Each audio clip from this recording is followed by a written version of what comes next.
Jet pay యాప్లో ఎలా register అవ్వాలో ఈ వీడియో చూసి తెలుసుకోండి. ముందుగా మీ ఒక గూగుల్ క్రోమ్ బ్రౌజర్ని ఓపెన్ చేసి ఈ వీడియోలో కనిపించే వెబ్సైట్ని రాసి సెర్చ్ చేయండి.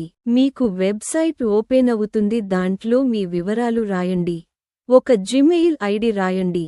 తర్వాత పేరు రాసేటప్పుడు మీ యొక్క పూర్తి పేరుని రాయండి. ఇంకా మీ యొక్క ఫోన్ నెంబర్ రాసిన తర్వాత నీకు నచ్చిన పాస్వర్డ్ని వ్రాయండి. అక్కడ రాసిన తర్వాత తీపి దగ్గర మీకు నచ్చిన 4 నంబర్లు రాయండి. తర్వాత కింద రిజిస్టర్ బటన్ని క్లిక్ చేయండి.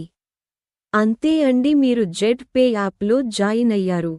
నా వెబ్సైట్ పేరు www.bit.ly/jetpay రాసి సెర్చ్ చేయండి. ఈ వీడియో చూసినందుకు మీకు ధన్యవాదములు ఫ్రెండ్స్.